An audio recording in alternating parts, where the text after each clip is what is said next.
क्योंकि गर्भवती महिलाओं में जगह ही नहीं बचता है कि डायफ्राम ऊपर नीचे करे, तो फिर वो सांस कैसे लेंगी? रिब्स से। यदि कोई गर्भवती महिला फिसल के गिर गई और उसका रिब्स टूट गया तो एग्जैक्ट वैसे ही है जैसे डायफ्राम टूट गया। इसलिए देखिएगा, गर्भवती महिलाओं को कहा जाता है काम वाम भारी मत करिए। तो उसको दो रीजन, एक भारी चीज नहीं उठाना है, दूसरा चोट लगने से बचना है। इसलिए जो महिलाएं इसमें लापरवाही करेगी ना, तो डिलीवरी होने के बाद अगले 6 से 7 साल तक उसको कमर दर्द प्रॉपर रहेगा।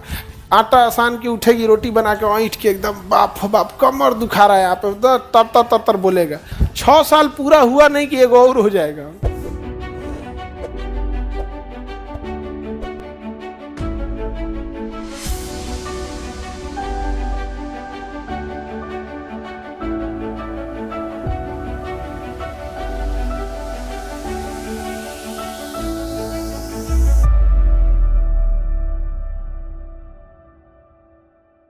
जस्ट रिब्स के नीचे होता है डायफ्राम।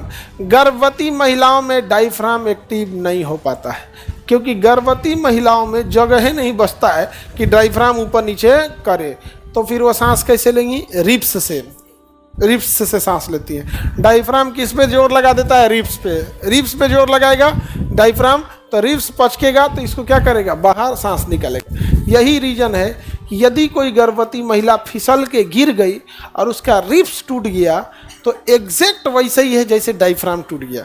इसलिए देखिएगा, गर्भवती महिलाओं को कहा जाता है काम वाम भारी मत करिए। तो उसको दो रीजन, एक भारी चीज नहीं उठाना है, दूसरा चोट लगने से बचना है। लेकिन ये नहीं है कि उसको दुगुना खाना खाना है, ऐसा कुछ नहीं है। न्यूट्रिशंस खाना है, दुगुना नहीं खाना है, समझ में गया? क्योंकि बच्चे में जो भोजन पहुंचाता है प्लेसेंटा, अब प्लेसेंटा को कोई मतलब नहीं है आप दाल भात चोखा खाएं या नहीं खाएं। वो कहता है पहले भोजन पच जाए, पहले भोजन पच जाए, इसमें से बढ़िया बढ़िया चीज़ निकाल देंगे।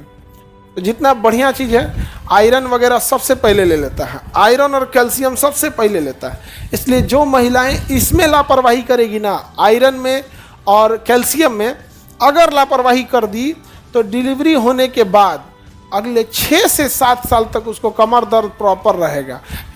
आटा आसान की उठेगी, रोटी बना के ईंट के एकदम बाप बाप कमर दुखा रहा है यहाँ पे, तर तर बोलेगा।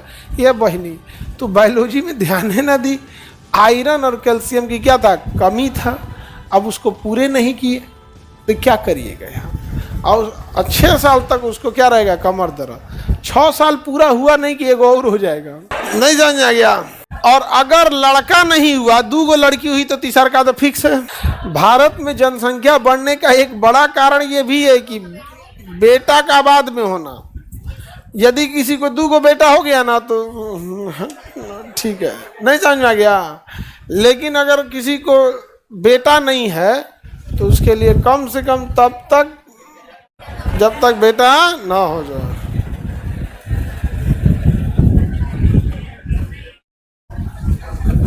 आगे बढ़े।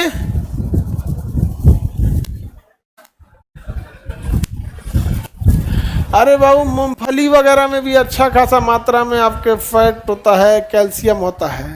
समझ में आ गया कि नहीं आ गया? पालक वगैरह में भी अच्छा खासा सोर्स होता है, कैल्शियम आयरन, ये सब के सोर्स होते हैं। तो जरूरी नहीं कि आपको सेब ही खाएं यहाँ पर। हालांकि गरीबी भयानक है, दुनिया में कोई बीमारी नहीं हो सकती है, बायोलॉजी ने ऐसा सिस्टम सेट किया है। बशर्ते शर्त क्या है? तो जितने प्रकार के फल का सीजन है और जितने प्रकार की सब्जियों का सीजन है, यदि उसका लोग बढ़ चढ़ कर सेवन करें तो दिक्कत नहीं होगा और किसी एक चीज़ पे डिपेंडेंट न रहें। भारत के लोग सबसे ज़्यादा डिपेंडेंट है गेहूं और चावल पर। जैसे आप किसी एक चीज़ पे डिपेंडेंट हो जाते हैं, आप बुलाने लगते हैं। इसीलिए देखिएगा, गेहूं की जगह लोग अब कहते हैं मिलेट्स का यूज कीजिए, मिक्स ग्रेन खाइए, उसमें ज्वार की भी मात्रा हो, बाजरा भी हो, रागी भी हो, सूजी हो वगैरह हो, सब मिक्स हुआ हो। लेकिन हम लोग आदत है गेहूं की रोटी खाने का। आज की जनरेशन को यदि बाजरा या जौ की रोटी दे दीजिए, घोटेबे नहीं करेगा, नहीं घोटाएगा। तो उसमें मिक्स होना चाहिए। आप उसमें थोड़ा सा बेसन मिक्स हो जाए यहाँ पे गेहूं के। अब एकदम में बाजरे पे चल जाइएगा, अब तो नहीं ना खा पाएंगे हम लोग, खुदे ना खा पाए। नहीं, बाकी मिक्स खाना चाहिए। हम तो गेहूं खाते हैं। देखो, जो रूल जो होना चाहिए वो हम आपको बता रहे हैं। अब जरूरी नहीं कि इंसान सब फॉलो कर पाए, नहीं समझे।